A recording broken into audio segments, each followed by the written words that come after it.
For some 2t. Okay. So this is an example for a chain rule type 1 evaluation. Chain rule type 2 evaluation works the same way, you just have to be careful. So I would like to consider the function of x and y, right?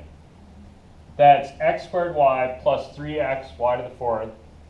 And apparently someone told me that x is sine of 2t and y is cosine of t. And now I would like to find dz dt evaluated when t is 0. So I want to find the derivative with respect to t when t is 0, right? So you could, what? Take that crap, plug it in here, differentiate with respect to t, and then plug in t is 0. You guys all see that? But I want to show you this chain rule thing, so I'm going to do this the other way. So I'm going to say dz dt, right, without the evaluate, is what? Oh, that would be 2x plus. I need a partial x with respect to partial x? Partial z with respect to Good. Partial z with respect to x, right? So we're accounting for the rate at which z changes. Z depends on x and y, right? So I'm doing the partial z with respect to x times x's and t's, right? And this should be partials or hard? Hard derivatives? And then I should add the partial of z with respect to y. And then I should multiply by hard dy dt. You guys all good with this? Okay, so I should write dz dt is partial of z with respect to x is 2xy plus 3y to the fourth. 2xy plus 3y to the fourth. Cool. And then I need to multiply by 2 cosine of 2t. That's the derivative of dx dt. 2 cos 2t, right? It seems like something's really wrong, right? Yeah. This is totally fine. Okay. Okay? They just seem wrong. It's totally cool. This seems like I have way more variables than I should, right? Oh, because we have evaluate at t. Okay.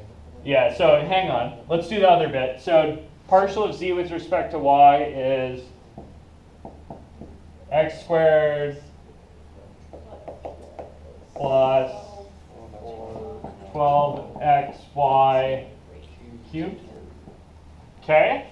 And then I need the partial of y with respect to t is times negative sine t. Okay, and now I'm supposed to slap one of these guys on here. Evaluated at t is 0, right? Okay, so some of these I can do, right? What's cosine at 0? 1. So that's 2. Yes, I got one of these. Right, so I'm doing dz dt evaluated at t is 0, and I'm getting something and 2 plus something and 0. Okay, so I probably don't have to calculate this part, but I'm going to show you how to calculate it anyway. Where do you get x and y when t is 0? Don't you just plug in the t equals 0 into x and y functions and then plug it back in? Yeah, right? X and y both make sense when t is 0. I have functions for that. Go find them. All the x's are zeroed out. So, good. So when t is 0, right? X is 0. And t is 0, y is 1. And at t is 0, y is 1. So you can go plug those in, right? So you get 0 plus 3 and 0 plus 0. So you get out of this 6. 6. Yeah. The answer is always 6. No, not really. But this time it was 6. That's cool. Cool? Questions? Deals? You guys believe you can do this process? Yeah? So how is this going to change if I'm doing a chain rule part 2 where there's more stuff? You just have to figure out what You have a, we're not multiple, but like few sections of it. Yeah, there will be more bits, right? But if you want to know what x is when s is 1 and t is 2, I was gonna say you have like to go to the formula and trot in s is 1 and t is 2. Right? Okay. Evaluate. Do some arithmetic, get a number. Cool? What does this number mean? Change. For when the time is 0, Yeah. so mean t. This means when the time is 0, right? Going out a little bit in t will get you about 6 times that in z's. You guys all see that? Whatever z's and t's are, we're assuming t. Yeah, whatever z's and t's are. So this is some kind of draped handkerchief thing, right? Yep. Like that's not a surface I recognize, so whatever, wibbly thing. What are those guys? These are sine and cos. Sine and cosine, right? They oscillate. Yep. So if the x's and y's oscillate, what is it doing in the plane? Oscillating probably. Kinda. Yeah.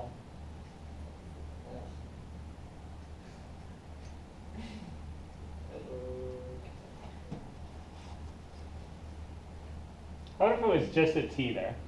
Would that draw a circle? That works. Yeah, so if there was just a t there, it would draw a circle, right? Okay. So this is drawing some kind of a smushy circle or maybe an ellipse.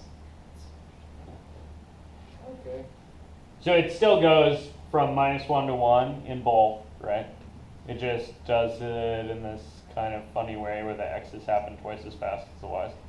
So it's not really it's not an ellipse, right? But it's something funny. You guys all see that? If I put the 2 up here, then it would be an ellipse. I think the technical mathematical term for this object is some kind of oval thing. I found out earlier that oval doesn't have a precise mathematical definition. So, cool. Questions on that? Okay.